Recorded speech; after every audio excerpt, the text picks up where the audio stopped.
in many respects, for any of these players, the round before we get to our top 8. Round 15 here at Grand Prix Prague.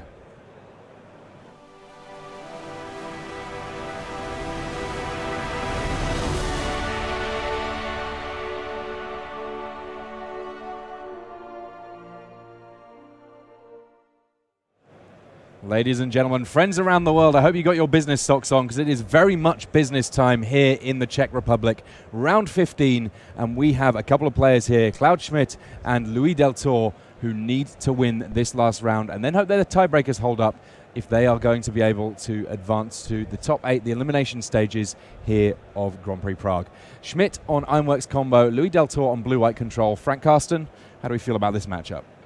Well, it probably favors Louis, especially after sideboarding. To give a quick breakdown of the main game plans of these two decks, well, Ironworks combo is all based around the card Karklan Ironworks, which allows you to sacrifice any artifact for 2 mana. And the deck uses death triggers, most notably from Scrap Trawler, to generate some value along the way for one big combo turn. Eventually you win by looping Mirror Retriever and Pirate Spellbomb in some way.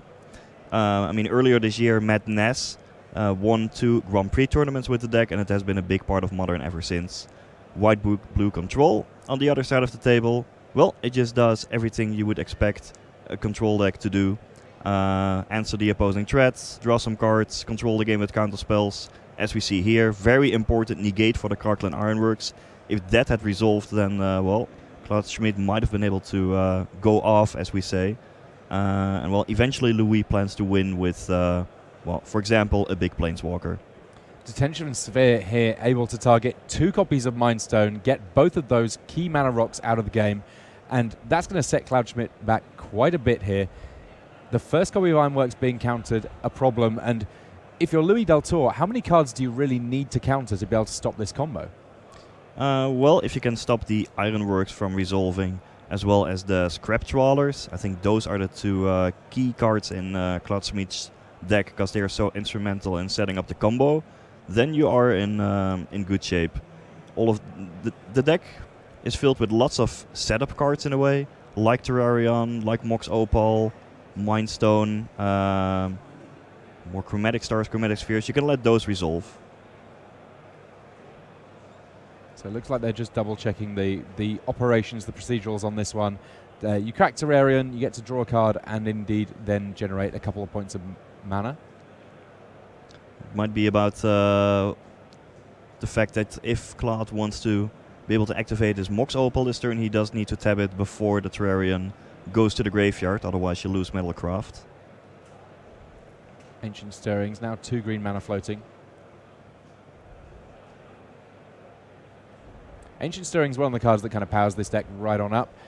You get to look 5 cards deep for a colorless card, and in this case find another copy of Karklan Ironworks. Not quite enough mana here to be able to use the Ironworks, get the Ironworks into play this turn. But a Mirror Retriever will mean that there's another way of getting back an Ironworks if needed later on. Then again, Deltour is under no pressure to deal with this Mirror Retriever.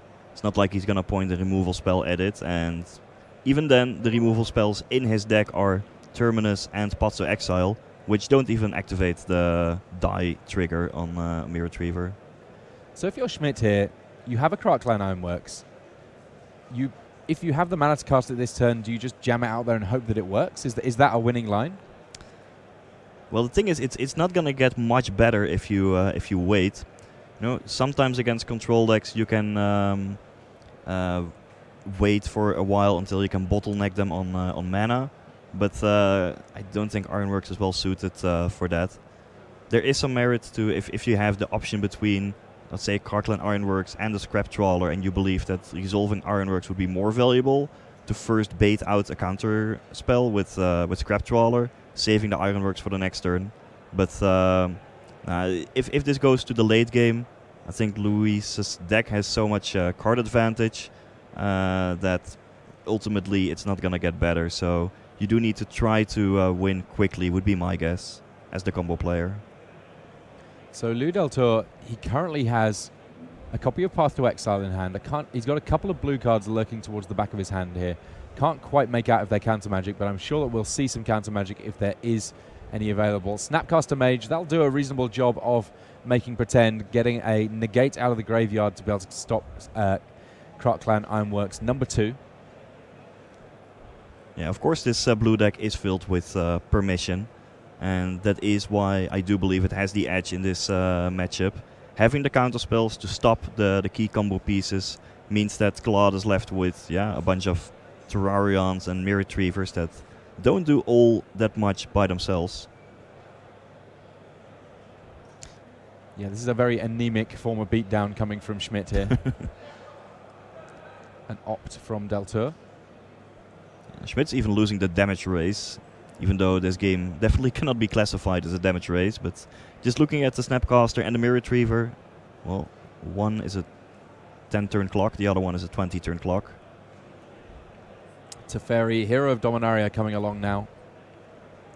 And any time that Teferi comes down and gets to stay in play for more than a turn or two, if we had an advantage bar, it would have to swing in the direction of the control player. Well, for sure. Maybe this is the turn where Klaus Schmidt still has a chance, perhaps to find and resolve Ironworks and combo off. Because the longer it takes, the more he's going to have to battle an uphill fight against, well, the Teferi card draw engine. Well, maybe Ancient Stirrings can still find the Ironworks, and if so, he might be able to catch Louis without some counter magic.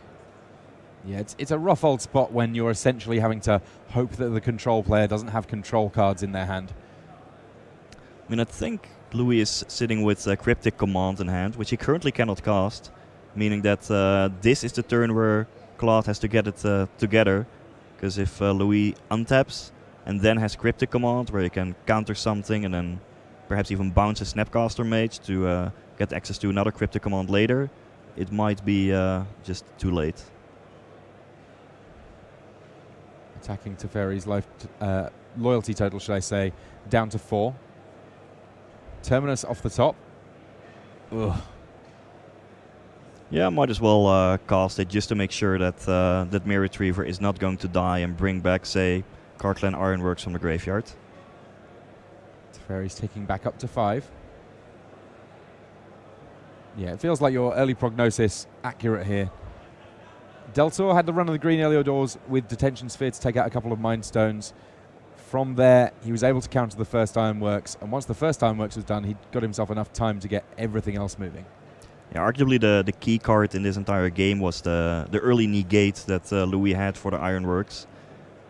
If Claude had caught him without some counter magic at that point, well, might have been able to combo off, sacrifice all those artifacts for value, generate mana, start recurring cards with Scrap Trawler, but Louis had, well, I mean, he put the negate in his deck for a reason.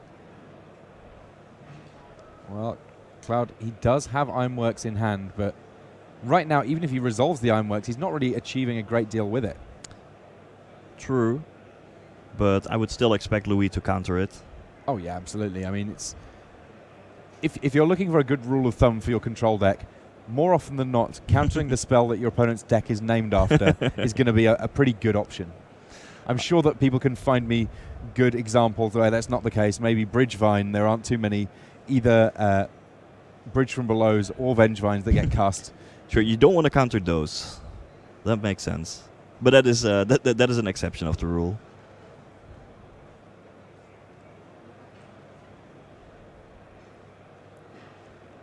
And it looked like Louis was happy to pick up a Field of Ruin from the top of his deck.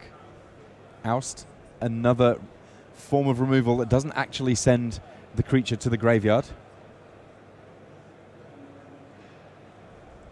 Followed up by a Field of Ruin to mean that effectively this Scrap Trawler, instead of being just placed near the top of the deck, is getting shuffled away to parts unknown within the remaining cards left in Schmidt's deck. Yeah, we've seen this interaction come up with Teferi -3 activations mainly, where you put an annoying permanent back near the top of their library and then force them to shuffle their library with the Field of Ruin. Field of Ruin plus Oust is a very similar interaction. Meanwhile, Field of Ruin plus Terminus, you're moving it closer to the top, presumably most of the time. Yeah. All right, Chromatic Sphere getting sacked there to draw a card. Ancient Stirrings will almost certainly functionally draw another one.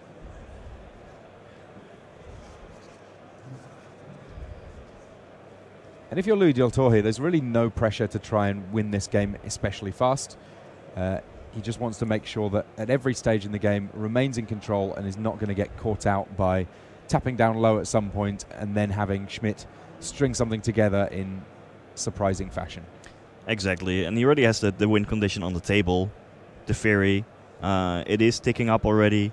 Eventually you'll be able to go for the ultimate, start exiling all of Claude's permanents, and then, well, just swing in with those Celestial Colonnades to deal the actual damage, but never really look at the life totals when you are watching a control deck. Those rarely matter for the control player. And indeed, even for the combo player in this instance, typically when the Ironworks combo deck is going off, it can deal as much damage as it so chooses. There are corner cases where it has to go off the hard way, if you will, and might not be able to deal as much damage as it likes, but if those come up, we'll obviously call them out to you. Field of Ruin to deal with Inventor's Fair. Yep, no activations for you. And at this point, Louis also has the Fairy plus Ascanta combo happening. If he wants to, he can activate Ascanta to get the spell from the top of his deck and then untap the land with the Fairy's delayed triggered ability. But well, if you can use the mana to cast Jace, that's perhaps even better. Some might say. And of course, at some point, if Teferi's emblem does come out, Jace's zero ability is quite the combo. That is unreal. Cloud Schmidt, he's seen enough. At this point, 2 Planeswalkers in play. He's not really been able to achieve anything beyond throwing his creatures into exile effects, throwing his Krark-Clan Ironworks into the graveyard thanks to counter magic. Better to try again for Game 2. Unfortunately for him, Game 2 may prove even more difficult because that's when the sideboards come in. Indeed. Looking at Louis' sideboard, he has, well, starting with Ceremonious Rejection that can counter, say, an artifact. He has another copy of Negate, definitely more useful than some of the, I guess, clunky cards like Terminus. 2 copies of Rest in Peace. Those also help in this matchup because it means that cards don't go to the graveyard anymore. Hence, Scrap Trawler or Mirror Retriever won't trigger. But even, let's say, Terrarion or Chromatic Star, they won't draw cards anymore because they're not going to the graveyard. Now, one question I have is, there is a Surgical Extraction in Louis Del Toro's graveyard. That clearly doesn't interact. Yes, doesn't interact very well with Rest in Peace. However, both of them seem like they would be good in this matchup. Do you just bring them both in on the understanding that if you draw both, you're probably miles ahead, but if you draw either one, you're looking all right? Yes, I would expect so. If you draw, if you have Rest in Peace on the battlefield, well, you are happy anyway. So it doesn't really matter if you draw a well, quote-unquote dead Surgical Extraction. But adding some redundancy to your deck, extra copies of the same effect, that can be quite useful. Surgical Extraction, for example, exiling all maybe Scrap Trawlers, that might be nice. And it's also a card that you can flash back with Snapcaster Mage. So I fully expect all of those to come in, along with a copy of Spell Queller. And yeah, then that's pretty much it. My first guess is to board out cards like Terminus, which are more meant against creature-based matchups. I am a bit surprised not to see any copies of Stony Silence in Louis' sideboard. That is also potentially a very powerful hate card against Ironworks or any artifact-based deck. But he probably felt that the matchup was already good enough and didn't need to have those in his board. Now, on the other side of things, Cloud Schmidt, we saw Game 1, that was rough for him. What sort of measures could he take to be able to try and even this matchup back up again? Well, he has 2 copies of Guttural Response, which helps him fight back against the counter magic, countering a counterspell, so to say, for just 1 mana. He also has Dispel to do effectively the same thing. He probably has to board in some copies of Nature's Claim. They would have been useless against Louis's Game 1 configuration, more or less. But you always have to expect cards like Rest in Peace and get ready for that. Finally, there's 2 copies of Psy, Master Topterist, that he might also be interested in bringing in because it dodges some of the hate, allowing you to still win even if there's, say, the Rest in Peace on the battlefield. We saw Ben Stark at the Pro Tour a couple of weeks ago put Psy to good use. New addition from the latest sets, and it's the type of cards that I mean wouldn't be all that great in game 1 because, well, it is pretty expensive. Sure, it helps your combo, produces some Topters, but it's not all that powerful. But gets way better after sideboards when many opponents will bring in some hate cards against your combo that either stop your artifacts from being activated or attack your graveyard. All right, well, we've seen that Louis Del Toro here has had to take a mulligan. He's going to be down to 6 cards. Given the impact that some of his cards can have in this matchup, that's not necessarily a death knell, but there's definitely a desire to get some early interaction just in case your opponent does have a strong start. And as things kick off, we see that Cloud Schmidt does have a reasonably good start here. Darksteel Citadel means that 3 artifacts in play on the first turn. That Mox Opal will be active. So going into turn 2, plenty of mana available to Schmidt here. Though by the looks of things, he doesn't have the key Ironworks just yet. It looks like he's going to be able to commit 4 mana worth of permanence to the battlefield as early as turn 2. So this is a very explosive draw for Schmidt. Also being on the play, it might mean that he could set up a turn 3 kill potentially. Yeah, Mindstone definitely an important element if you're looking to get to that turn 3 kill. Ica Wellspring, a lovely card once you've got the Ironworks in play because it's 2 mana, draw a card, then draw another card, but also get your 2 mana back. And this is the big turn for Claude. Can he resolve Crackle and Ironworks this turn? Did already see Spell Queller in Luis's hand, so shouldn't let Louis get to 3 mana.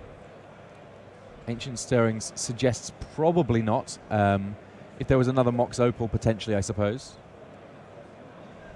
Though actually, he's not played the land yet this turn, he can play land Ironworks if he finds all of that.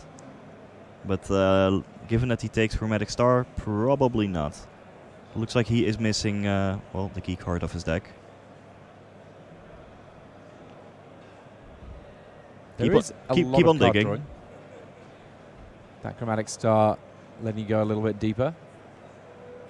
At least Claude was potentially happy not to see Stony Silence or Rest in Peace on turn 2 from Louis.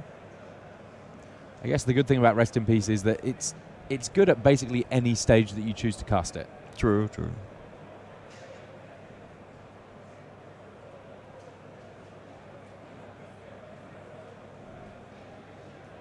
Well, Schmidt's seen a lot of cards. He's been able to play a lot of spells, but it may be that that's all for naught if he's not going to be able to get that Crackline Ironworks into play, and that was almost certainly his best turn to do so.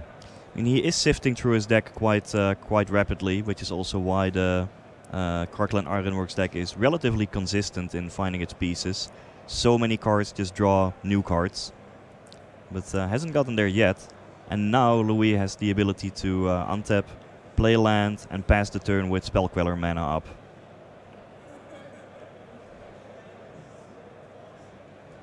Yeah, no need whatsoever for Louis to start thinking about tapping out for anything just now.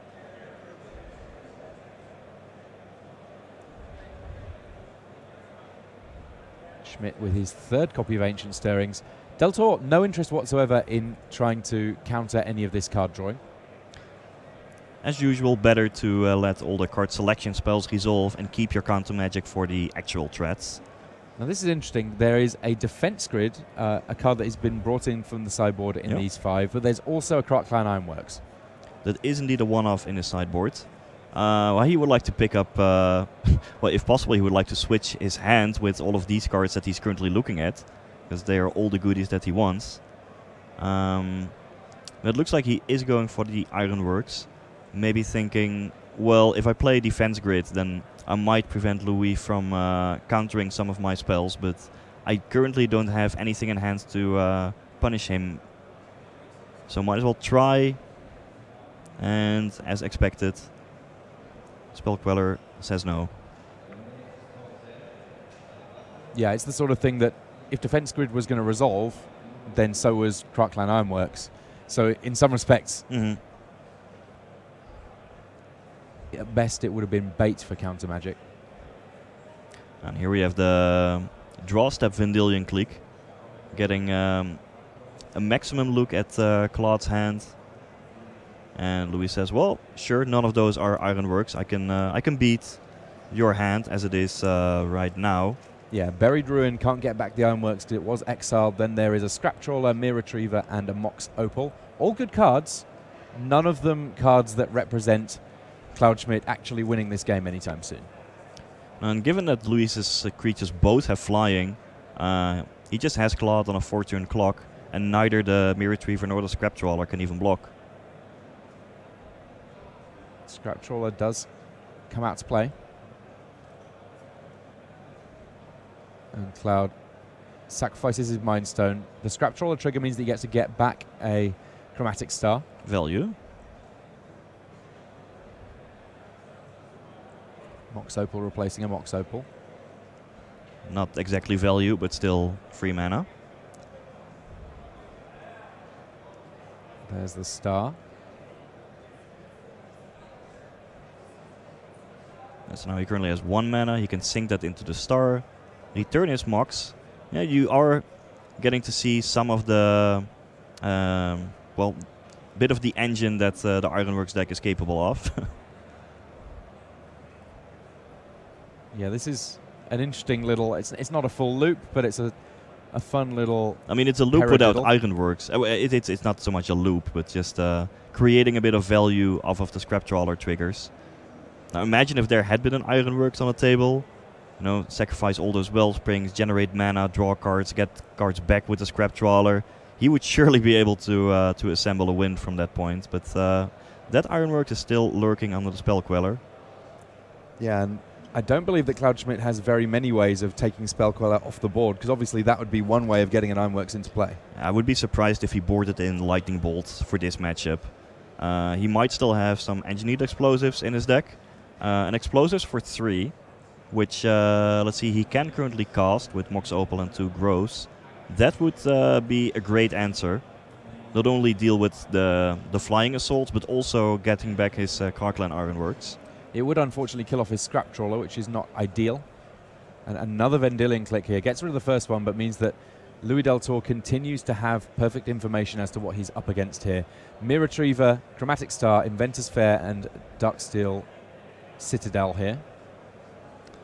Well, if Louis could, he would probably be happy to take the Inventor's Fair, but that is a land, which means that you cannot choose it. All the other cards are fine. They're not Ironworks. So I don't think there was indeed a point in putting Chromatic Star or Mirror Retriever back into Claude's library.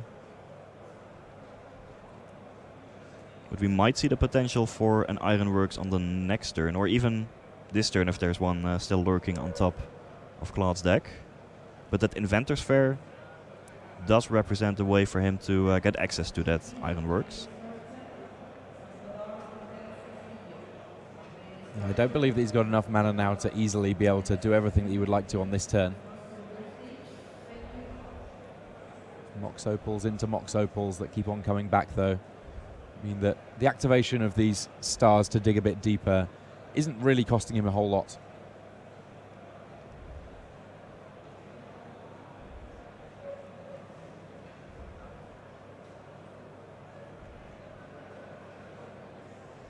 Del Tor's life total going in completely opposite direction. Engineered Explosives. Oh, there it is. So that's almost surely the Explosive for 3, which, if it resolves, would mean that he gets his Ironworks back. Sure, the Scrap Trawler also dies, but he can then play his Mirror Retriever, sacrifice that to the Ironworks, get back the Scrap Trawler. Seems I mean, he seems can good even to use me. Buried Ruin to get back the Scrap Trawler if he chooses. Getting in for some free points first. Just Yep, just make sure to get the value. Passes back here. I'm not sure how I feel about that.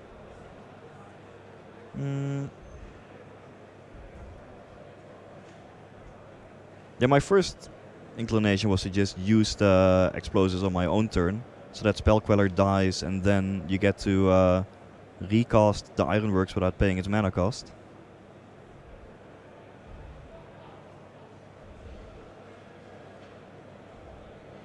Schmidt fetching up a basic here as Field of Ruin gets rid of Inventor's Fair. Yeah, I not really sure why Claude passed the turn there.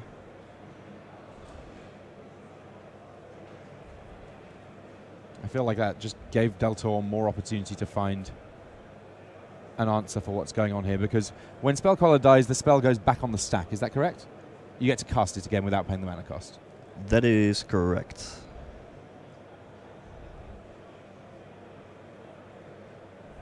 I think you just give Louis an opportunity to use, I don't know, a top-decked Cryptic Command all of a sudden. Now he's put the Crocodile Ironworks in hand. Yeah, I think he misunderstood how Spell Queller worked. He must have thought that it goes back into his hand rather than that you can cast it for free. So that must have been what was going through Claude's mind. Oh well, no biggie. You just just shrug it kill him off anyway. and think, well, he's probably happy at this point. He thought, well, I thought I had to pay for mana to get this Ironworks. Actually, it's free. Cast a defense grid. This is kind of the easiest way of making sure that it's going to be safe to try and go off here. And it seems likely that there's enough action going on here, getting back that Scrap Trawler, that he should be able to win this turn. He's going to be drawing a lot of additional cards with those Ica Wellsprings. Yeah, I would be really surprised if he is not able to combo off from here. There are a whole lot of infinite loops that the Ironworks deck has access to.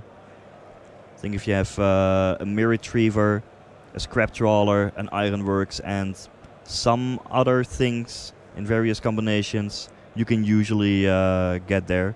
Set up some kind of loop where you sacrifice an artifact. Say sacrifice the Mirror Retriever, get back something, generate some mana in the process. Yeah, from here and it feels just academic. combo off. So ultimately, what this deck is capable of, with a variety of potential loops, most of which involve Scrap Trawler, Mirror Retriever, Ironworks, and some other cards, is to generate, well, effectively infinite mana. Yeah, so this is one loop, I believe. He's gonna cast Chromatic Star. Looks like he's gonna pay for that by sacrificing both Scrap Trawler and Mirror Retriever. They each get each other back. Yeah, plus the triggers wait to go onto the stack until you have paid all the mana costs. And then, let's see, Scrap Trawler gets back to Mirror Retriever. Mirror Retriever gets back something else.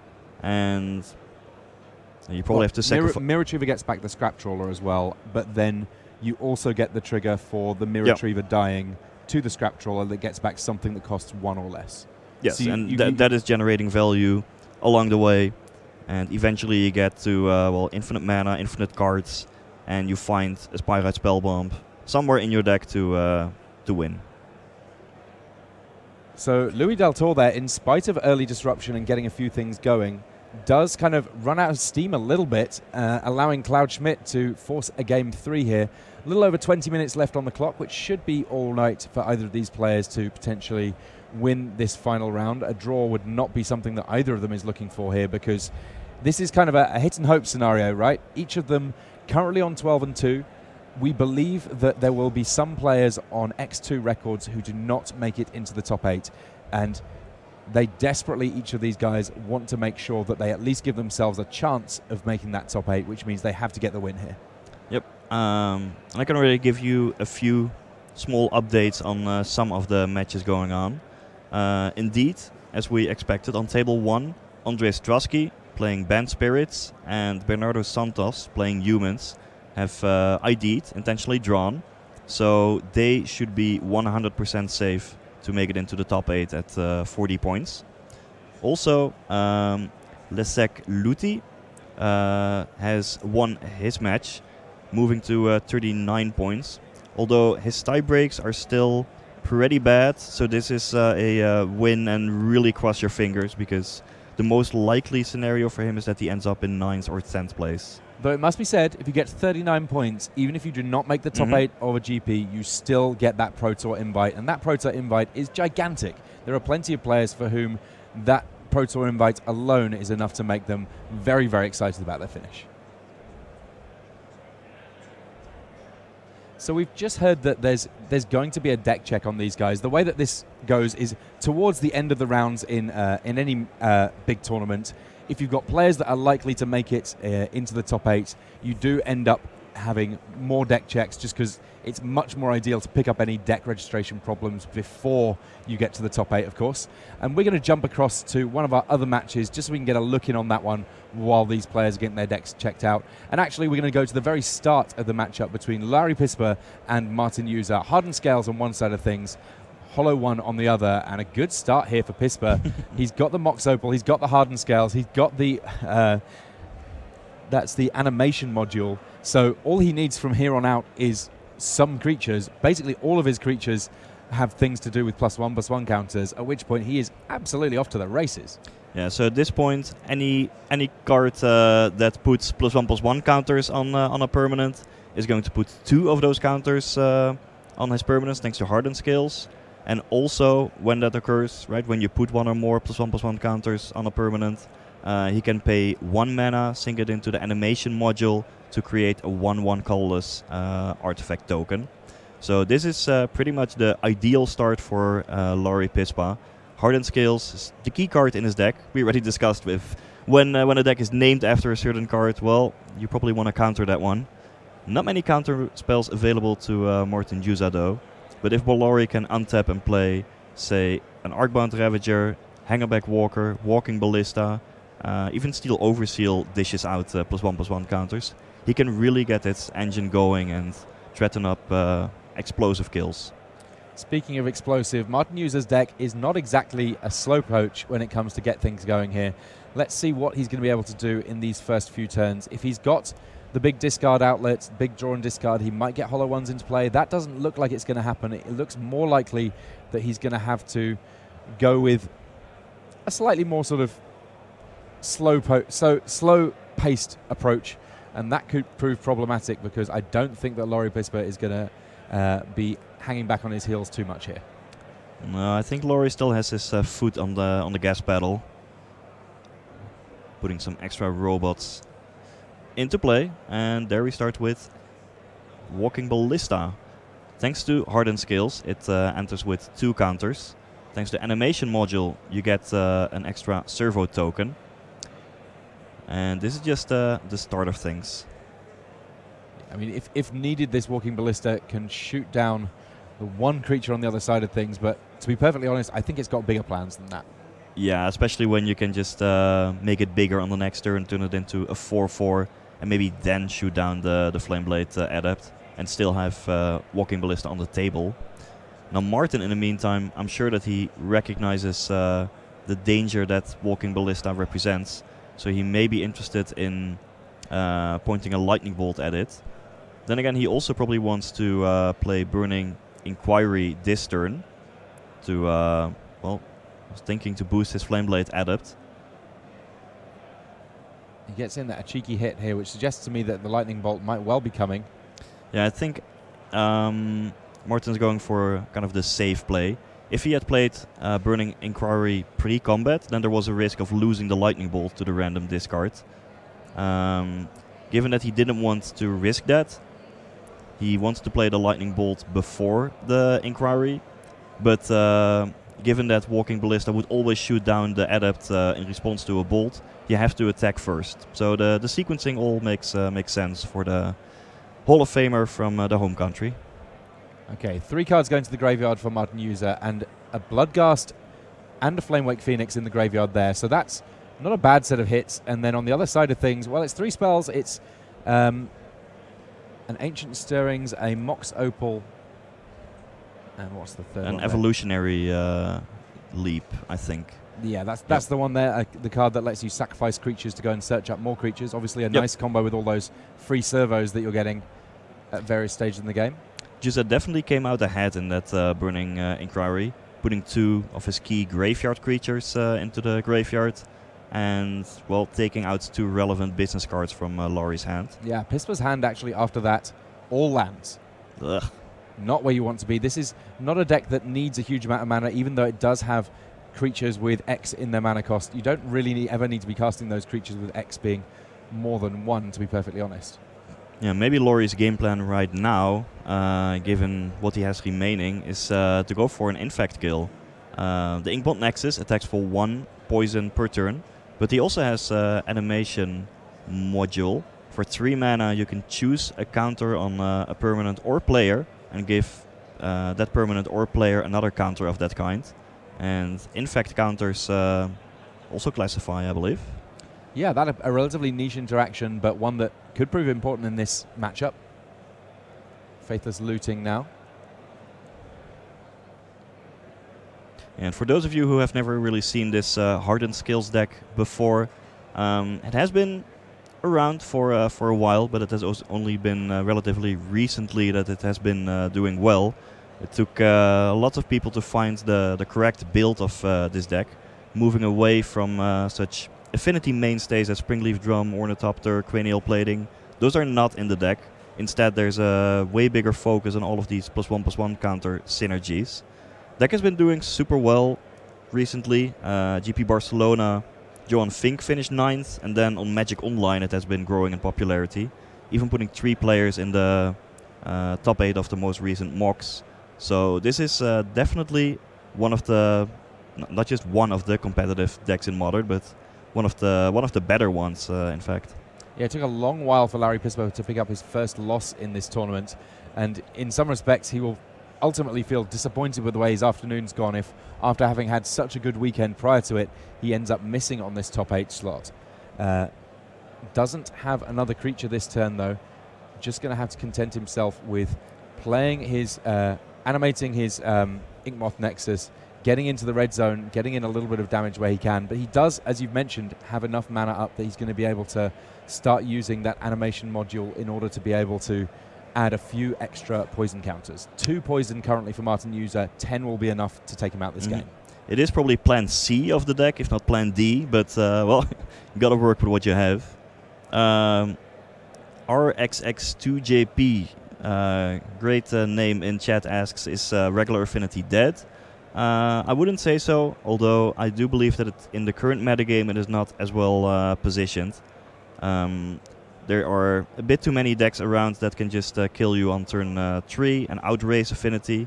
In that light, Hardened Skills has more of a potential to tussle with the potential for some speedy turn 3 kills fueled by Hardened Skills. Also, if we get back to a point in the metagame where Edge Champion plus Cranial Plating is actually good against a large part of the decks in the field, Affinity has some merit as well.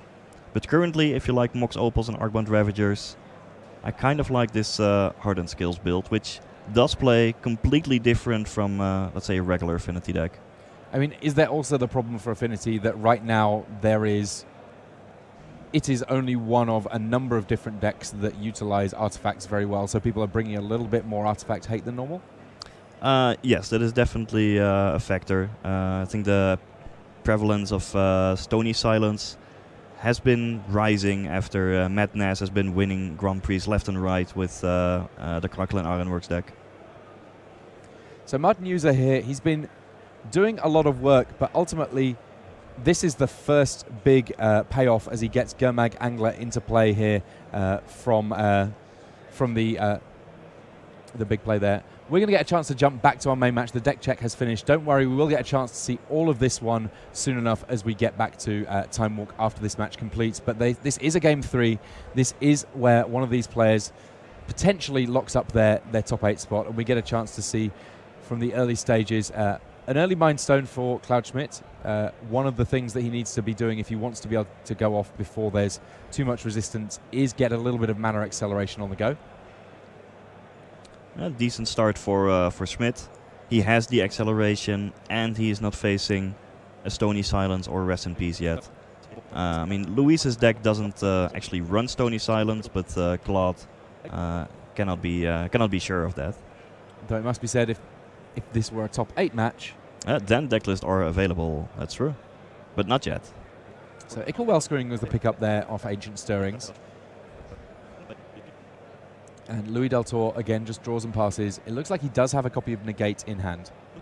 So the first big non-creature threat will be able to be stopped here by the Frenchman.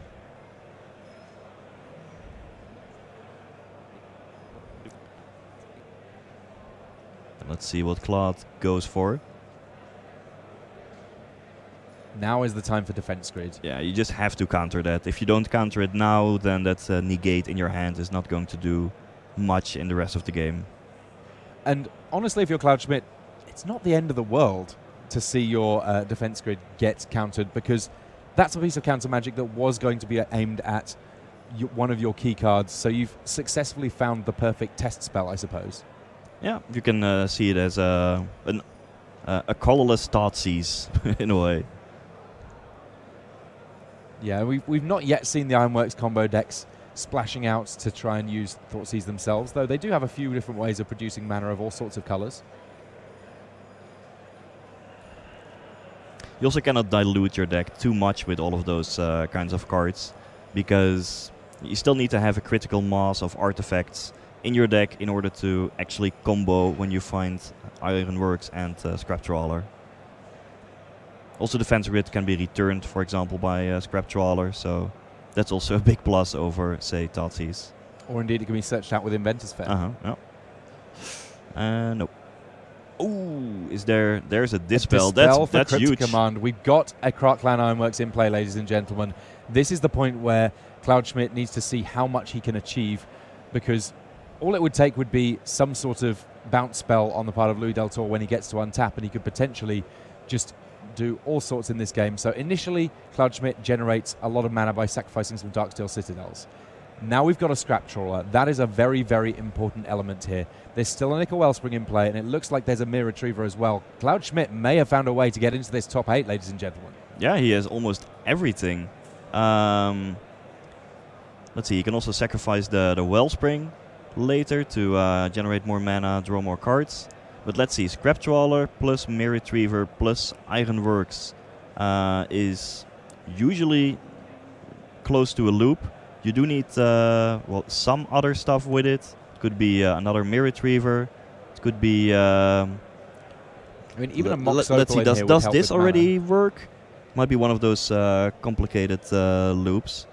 If you have an extra Scrap Trawler, you also typically get there. 2 1-cost cards should do it, because then you can do the trick of sacrificing both Scrap Trawler and Mirror Retriever. Yeah, I think this is it. With the star and the sphere in the graveyard, I believe that you can set up a loop with this. But, well, it's up to Claude to just demonstrate it. And Ancient Stirrings here, meaning that there's the potential to dig a little deeper. There's still a Mind Stone in play that can at some point get sacrificed. Yeah, I think with the 2 1-drops, the trick to the loop is to announce one of them, sacrifice Retriever, Trawler, and the other one to cast it, and then loop it that way. Well, once you find a second copy of Scrap Trawler, a lot of these things get very much easier. You can see there, Cloud Schmidt essentially separating out the artifacts and non-artifact section of his graveyard, because the non-artifact section is not going to get troubled by what's going on, whereas the other cards are going to bounce around quite a bit here. So sacrifice a Mind Stone, generate 2 mana, get back a Chromatic Star. You can play the Chromatic Star for 1 of those 2 mana. Now, Chromatic Star, one of the things that's good about it is when it goes to the graveyard by being sacrificed, you immediately get to draw a card. 3 mana available now. So you spend 1 mana, generate 2 mana, draw a card.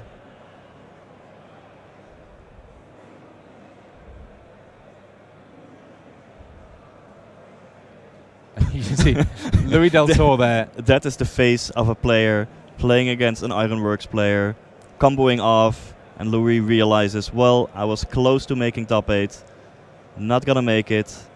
I just have to sit here and make sure that Claude knows how to set up the combo. Yeah, because at this point, it's not 100%, but it's... Well, I mean, at this point it may be, but it's very close. Mox Opal may be the difference here. It means that it's so much easier to generate so much extra mana on all of these loops because you play the Mox Opal, tap it for mana, sacrifice it for 2. It will come back whenever you sacrifice any other artifact that's got any kind of a cost. Yeah, this should make it easier because now, especially with the... well, you should still have a star somewhere, right? Well, or... here's another scrap trawler. Well, I think there's like a million loops you can make from this point.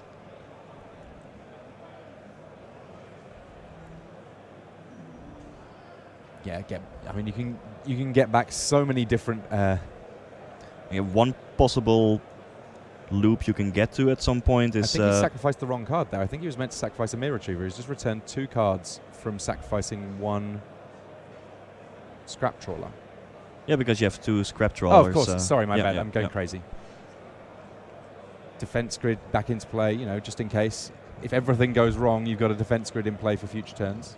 I guess you have to defend against Pact of Negation plus Angel's Grace. Sacrifice both now to get the mana to cast Chromatic Star.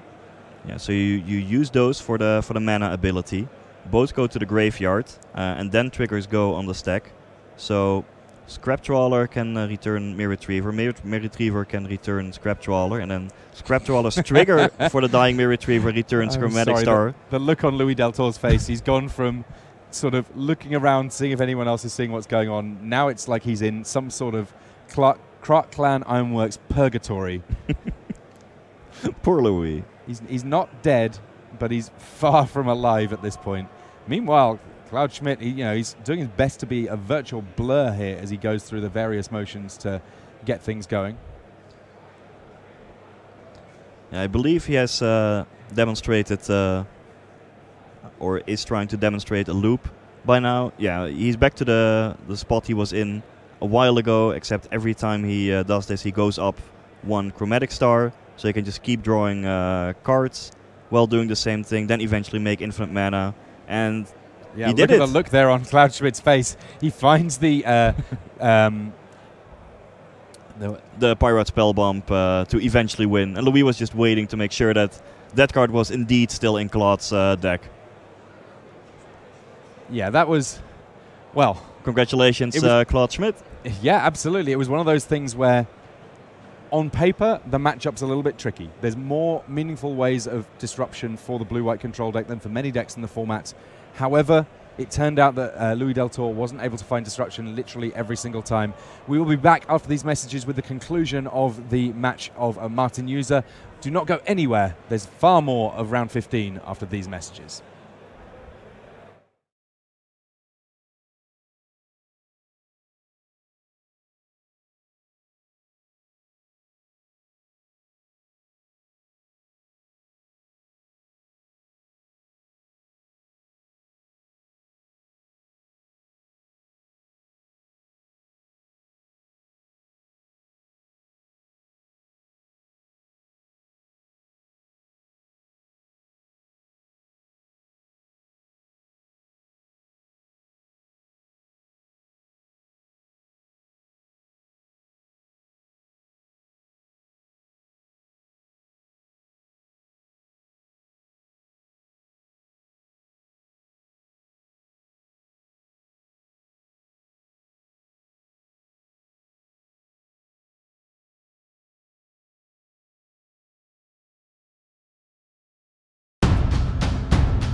Hello and welcome back, ladies and gentlemen, friends around the world, to this round 15 of Grand Prix Prague here in the Czech Republic.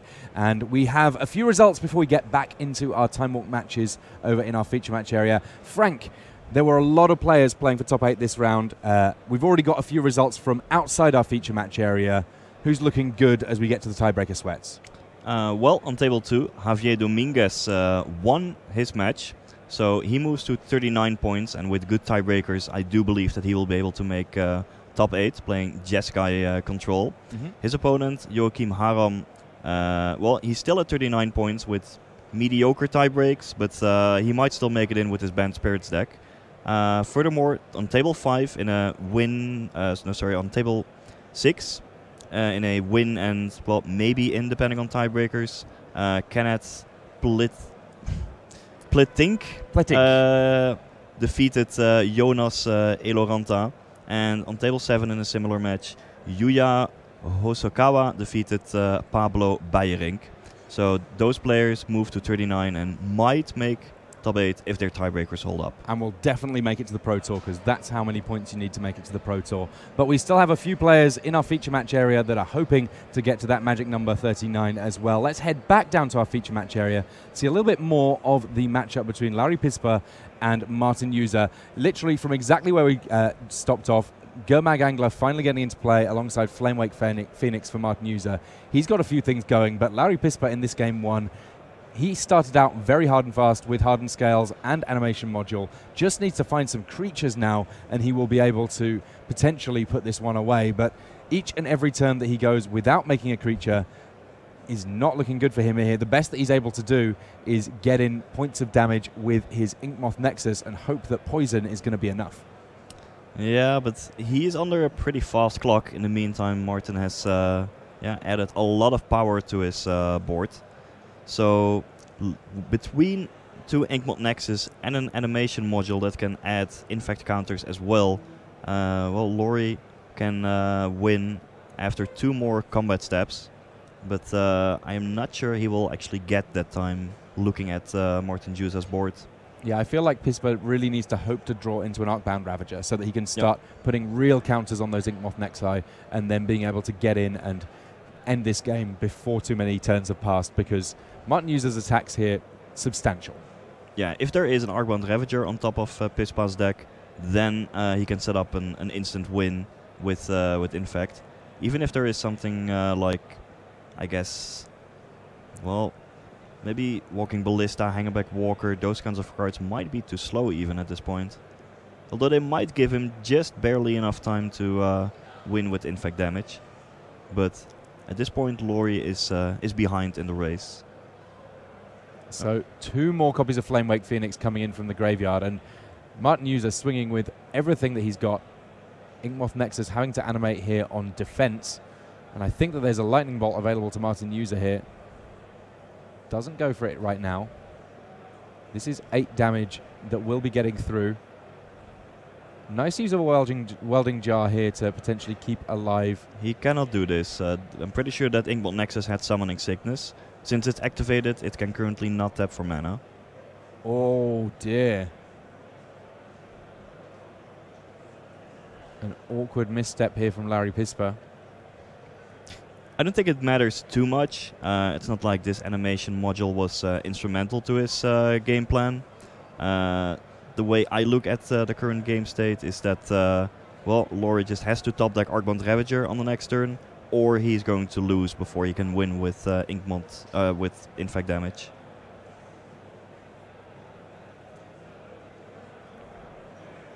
Yeah, so just using the welding jar to keep the Inkmoth Nexus alive. It gets tapped because of regeneration rather than anything else. 8 damage coming through here. And a -1/-1 counter on that Germag Angler. The Inkmoth Nexus that's largely irrelevant. Survives, thanks to regeneration. All right. I feel like it's pretty much Arcbound Ravager or no. And even actually if there was Ravager, Martin Juza could respond to a modular activation by bolting the Inkmoth Nexus. So Juza was completely secure there. All right, so we get to go straight on into game 2. Larry Pisper on Hardened Scales. Again has the Hardened Scales on the first turn, though this time round nothing else to go alongside it. Martin User, the number 8 ranked player in the world. He's already having a great month. He's been a finalist in the Pro Tour very recently indeed over in Minneapolis for Pro Tour 25th anniversary, but would love to notch up yet another Grand Prix top 8. Already 30 under his belt, which is completely insane by any metrics that you want to throw at it. Yeah, he's the all-time leader in terms of GP top 8s. He was on the receiving end of some mulligans this game though, and Laurie has the key card in his deck on turn 1, Hardened Scales. He would have liked to follow up with, well, there's a whole lot of 2-drops in his deck. Hangerback Walker, Steel Overseer, Arcbound Ravager, or Walking Ballista. But, oh, he didn't even have a second land. So that's what he is looking for. And no land in the top 5. Wow, what are those odds? Well, small. Not great, but I guess at least with this Ancient Stirrings, rather than him having to spend 5 turns not drawing land, on the next draw step he may get there. It's certainly better than nothing. An Arcbound Worker, the one card in those 5 that could realistically get cast. Martin User, I wouldn't be surprised if there was a little raised eyebrow when he saw that that was the card picked. And also the no land go. I'm sure that Martin was feeling a bit scared after that turn 1 Hardened Scales, but he is breathing a sigh of relief at the fact that... well, he doesn't have a second land either. These guys, they're playing one land Magic. It's a controversial choice, but it seems to be apparently what the cool kids are doing these days. Well, Laurie picked up a Mox Opal. And alongside a Welding Jar and an Arcbound Worker, he sort of gradually cobbles together a land. That works. It takes a bit of setup, but yes, that does get him to Metalcraft. And all of those Arcbound Workers are twice as effective thanks to the Hardened Scales. Now, if Martin User finds a land here, though, he can kill both the Arcbound Workers. No. I guess the Welding Jar would make that a little trickier, my bad. Yeah, but there's not even a land for Martin, who is now in a in a fairly tough spot. I mean, you can start pointing lightning bolts or fatal pushes at an Arcbound Worker, but it will just die, then put its counters on the other Arcbound Worker. You even get a bonus one thanks to Hardened Scales. So the end result of using a removal spell here is that you're facing 5 power rather than just 4. Okay, so Pendelhaven comes down. Pendelhaven doesn't really do a whole lot if your plan is working out very well, because Hardened Scales means all your creatures are huge. But on those rare occasions where it's not working so well, it lets you pump up your team a little bit.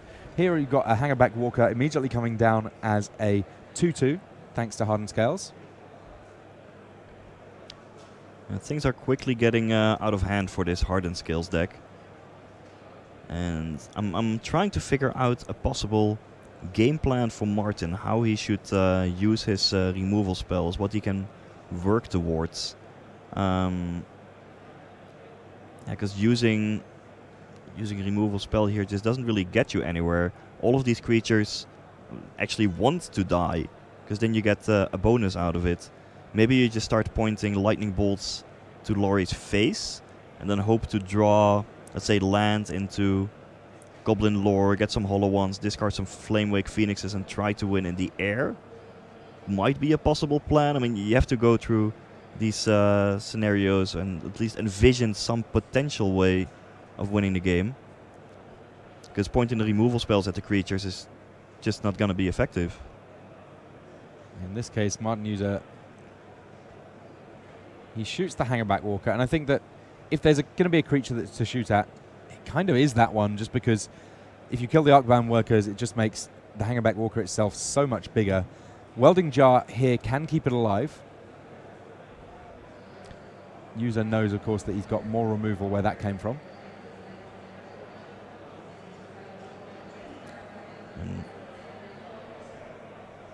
And what's Pisper thinking about here? Is 2 Thopters good enough?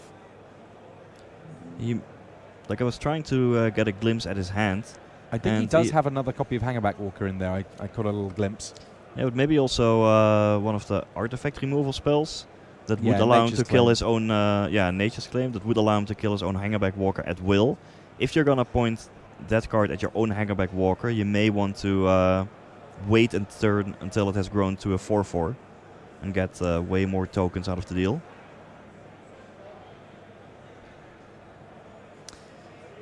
Well, there was a land on top for Juza, so it looks like we have an actual game on our hands. Pispa is still far ahead, but a lot of extra cards unlocked in Martin User's hand now, and he's got a few choices to make as to how he wants to deploy them. Flameblade Adapt just coming in for a single point.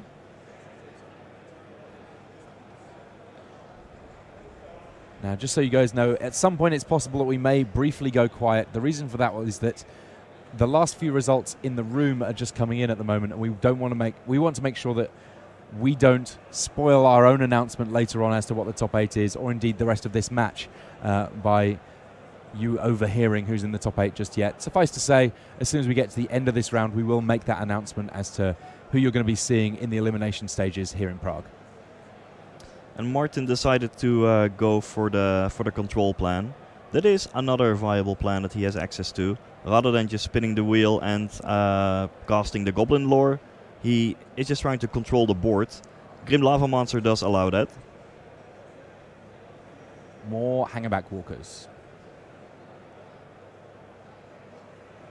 You can see that we've sped this match up just a tiny little touch there. Don't you worry too much about that. We just want to make sure that we have our time effectively used here. All that shuffling, just a little bit more brisk all of a sudden. Fatal Push on Arcbound Worker. This is all in response to this Hangerback Walker mind. Yeah, if you are gonna use that Fatal Push this turn, you definitely don't want to give Laurie the ability of putting the extra counters onto Hangerback Walker. So this is going to be 3 extra counters going on to the second Arcbound Worker, up to 5/5. And they're the interaction that we had seen many years ago in back in Mirrodin block, using one modular creature to put its dying counters onto the next modular creature, so that you just keep the chain going. And Martin User, he just has to scoop his cards up there. He can't find any way out of the situation that he's in. And will we finally, in this deciding game, have a game of Magic between these two where Larry Pispa does not have Hardened Scales on turn 1? A good Faithless Looting there. 2 Bloodghasts in the graveyard for Martin User. Assuming he's got a second land, that will work out very nicely for him. Though it looks like he did pick up a Leyline of the Void.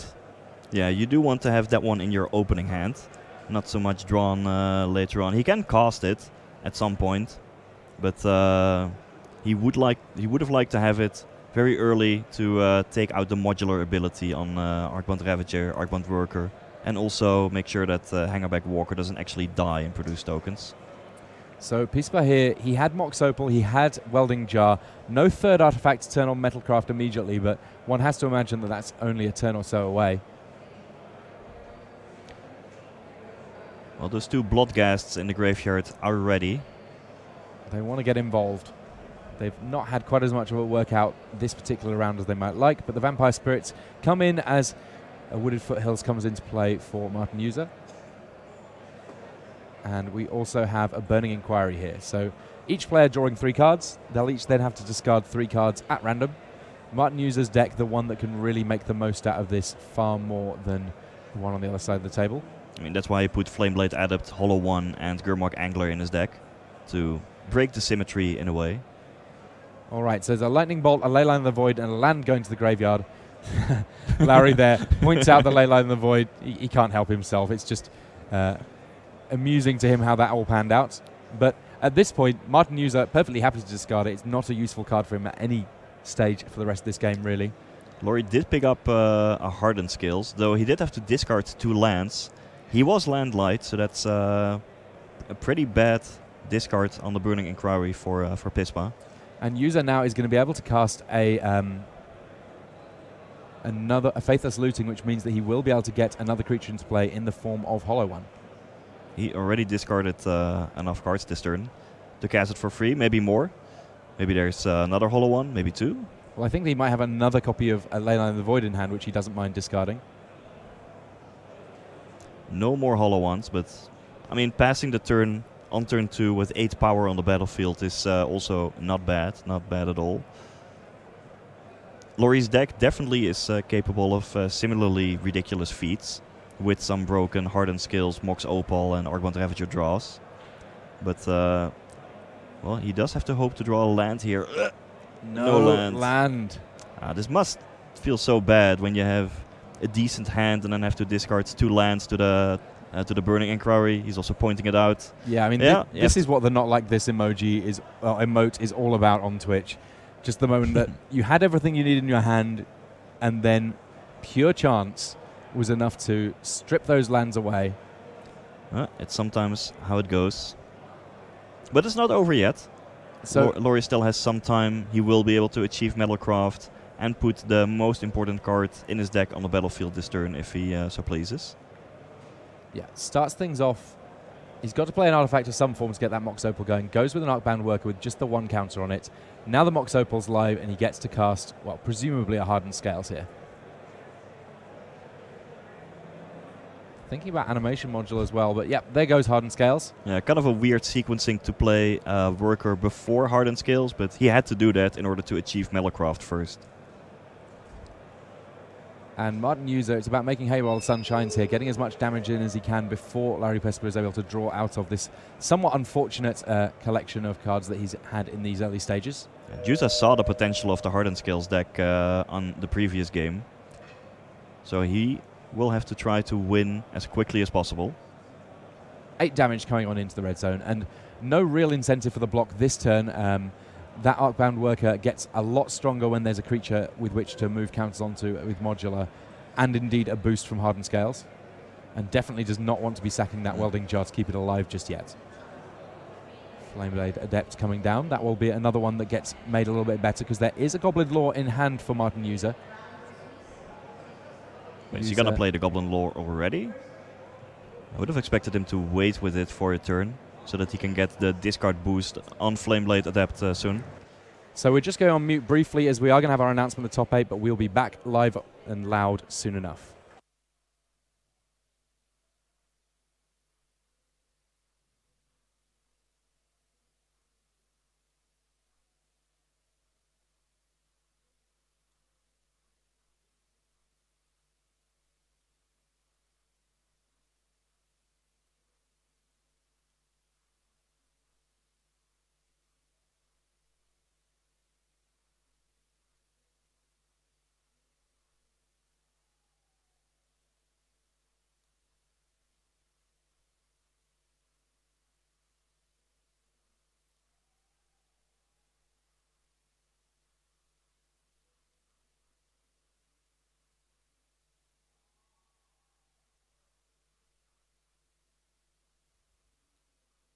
All right, well, it's been a quiet riot of activity from Larry Pisper here. He's managed to find another land, and that means that he's got a whole wealth of options available to him all of a sudden. He's on 10 life. He needs to be a little bit careful here, but being able to get an extra creature into play here, a very big deal, because it means that the Arcbound Worker gets that much more powerful, and indeed, whichever other creature it is that he ends up playing will also be a little bit of a powerhouse. All of the artifact creatures in Larry's deck enjoying having Hardened Scales in play to some extent. Looks like he's going with a Walking Ballista here. Also, potentially, pump fake. Laurie threatens an infect kill on the next turn with by using Hardened Scales and Arcbound Ravager together. If he can survive 1 additional attack and Martin doesn't have an answer to it, then Laurie might be able to win the game on the next turn. And Martin's Goblin Lore left him with just the land. He also didn't get... looks like he also won't be able to boost his Flameblade Adept on this turn. And Laurie does have an excellent blocker for the Hollow One in Arcbound Worker. So I actually have to give the edge to Laurie Pispa here. It didn't look great after missing his second land, but I mean, this deck can come back with a vengeance. Hardened Scales plus Arcbound Ravager. It can easily threaten a kill on the next turn. Yeah, Martin User here, he can make some big attacks. He has a lethal amount of power on the battlefield. However, it's only going to take 1 blocker as a speed bump for that Hollow One, and he can't quite achieve the amount of damage he needs. Cycles a Street Wraith. It needs to be something good. Burning Inquiry does mean that this Flameblade Adept looking a lot more scary here. Yeah, so if he goes for the Inquiry, then the Flameblade Adept, currently 2 power thanks to the Street Wraith, will grow to 5 power. But that's still not lethal. Laurie could double block the Flameblade Adept, fall down to 1 life, and, well, survive. And he's got a Welding Jar to mean that that double block would mean that he wouldn't have to lose the Ravager. Or he just sacrifices a bunch of artifacts, like the animation module, the Mox Opal. You can lose those to grow the Ravager to a 6/6. As things stand, it looks like Yous are lining up just the Bloodghast attacks here. So, wait, did we see his hand wrongly? I thought it was a Burning Inquiry, but he's shuffling it so quickly. I can't even see. It looks a bit that way to me. It is possible that Juza is trying to bluff or represent a Lightning Bolt or Fatal Push.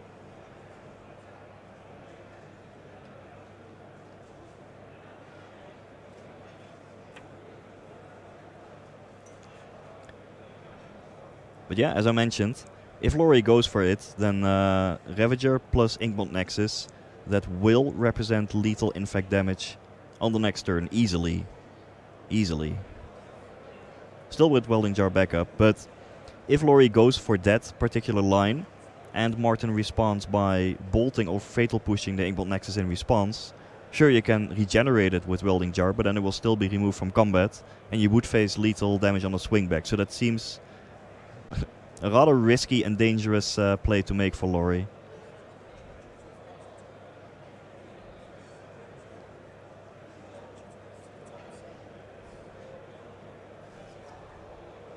Okay, just so you guys get a little bit of extra information while we're getting to these nascent turns here in the final turns here, sorry, in the this last match of the round. I'm going to give you the rest of the top 8. I will let you know that one of these players does make it in. In 8th place, we have Kenneth Pletins, To Mary in 7th, Claude Schmidt in 6th, Joachim Haram in 5th, Javier Dominguez in 3rd, Bernardo Santos in 2nd, and Andrei Strasky making it into the top 8 as the number 1 seed. And then it will be the winner of this match also clinching a top 8 spot.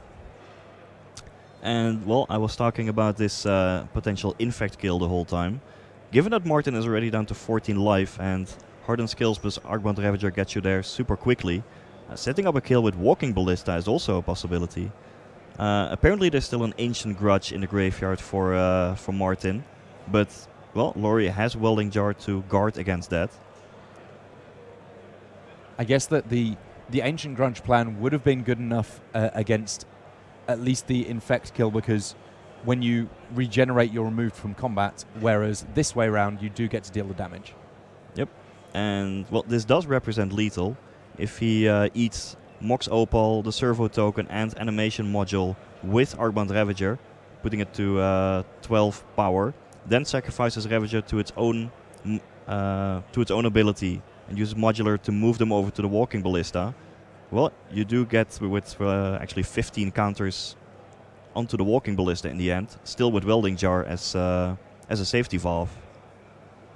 Just incredibly explosive, this Hardened Scales deck.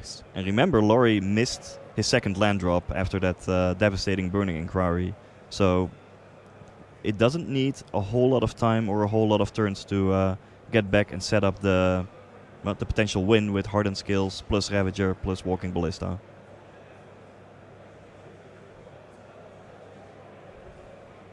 Alright, so Pispa here just double, triple, quadruple checking all of his math before he goes in. There is Ancient Grudge in the graveyard. There's potentially a couple of other cards in hand that he needs to at least think about here. Well, Pispa still has to worry about the Ancient Grudge in the graveyard plus Lightning Bolt or Fatal Push in hand for Martin. And we've hit extra turns as well. No wonder these players being very careful about what they're doing. So here comes Burning Inquiry. Well, if you were worried about Fatal Push or Lightning Bolt before, would Martin really just play out this Burning Inquiry all of a sudden? It'll be a fantastic bluff. Yeah, Laurie now has to, let's say, update his beliefs on the potential contents of Martin's hand, given that Martin just plays Burning Inquiry. Decides to let it resolve. This is one of those situations that is being in the seat of the actual players and having to just work on best guesses is so much different to where we're at here at home. But no, ultimately, Laurie's hand will be forced because the Flameblade Adept, that one got bigger. So now Martin can set up a lethal attack. You cannot just block the Flameblade Adept because that one has Menace. So yeah, you pretty much just have to go for it. I think what Laurie was thinking was that Martin already had Fatal Push in hand, and he wanted to let the Burning Inquiry resolve in the hope of Martin discarding that removal spell. But you cannot just block over there, that has Menace. Could double block. Yeah, that works. Still a servo hiding over there.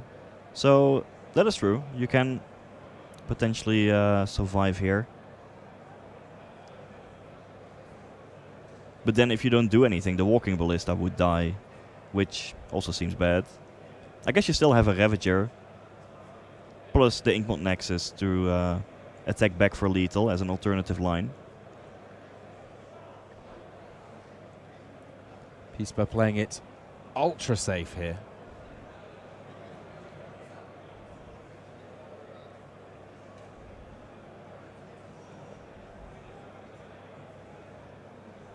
Yeah, he still has effectively lethal on the board. Yeah, Just only through...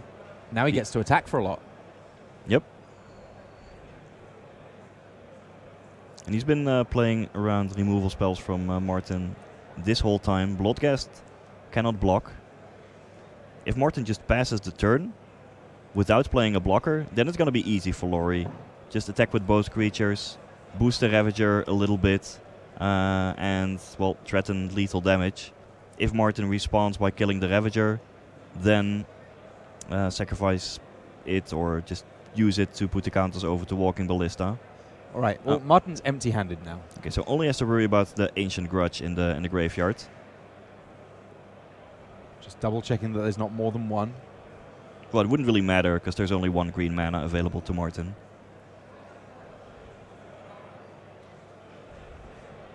And this is a game for top 8, so I can see the attraction to making absolutely certain on these things.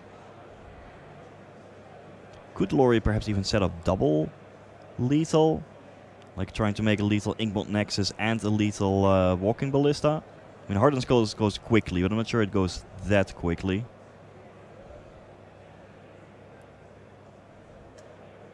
Okay, so we've got multiple Arcbound Ravagers now.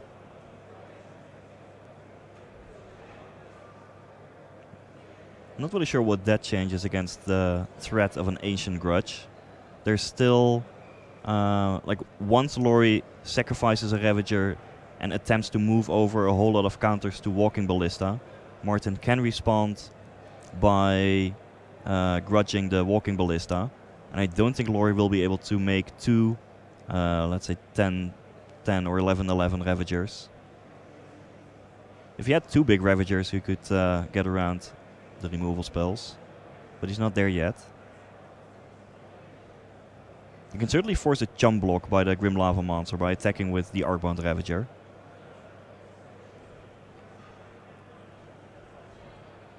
This deck is a pretty complicated puzzle, all in all. Okay, so he sacrifices the small Ravager. Probably sacrifices the small Ravager to the big Ravager, and then uses Modular in an attempt to move over 4 counters.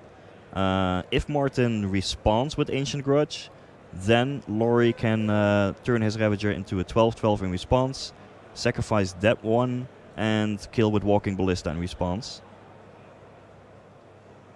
So I think Martin actually has to let this resolve. But if he lets it resolve, then it's probably also lethal, because then Laurie can ping down the lava monster and just get in for lethal damage.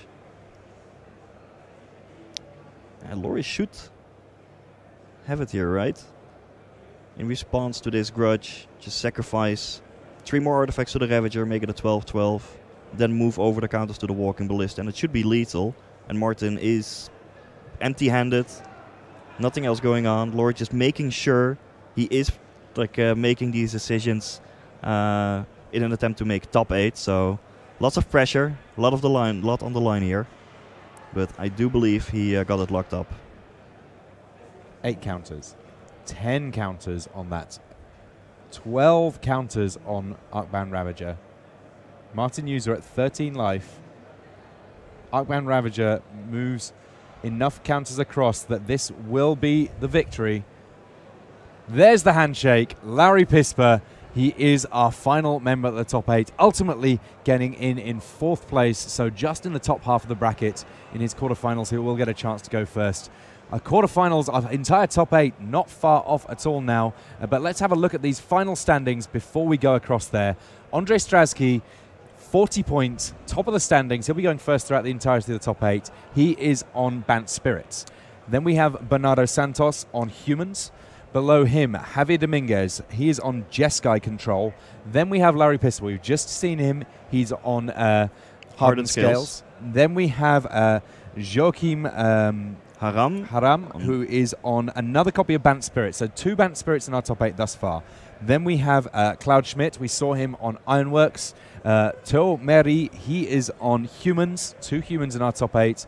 And finally, Kenneth Plettinks. And that's the one deck that we don't have information on right now in terms of what he's playing, but rest assured by the time that our top 8 kicks off, we will have that deck list for you as well, and we're going to get a chance to see all of these decks in our top 8. Good mix of decks in our top 8. The rumors of Blue-White's dominance yet to be confirmed. Certainly a lot of the top pros did play it, but ultimately in our top 8, Jeskai Control more represented than Blue-White as far as we're aware. Plenty of other decks in this format though. We're going to see some attacking, we're going to see some blocking, we're almost certainly going to see some combo as well. Do not go anywhere, because after these messages, the top 8 of Grand Prix Prague.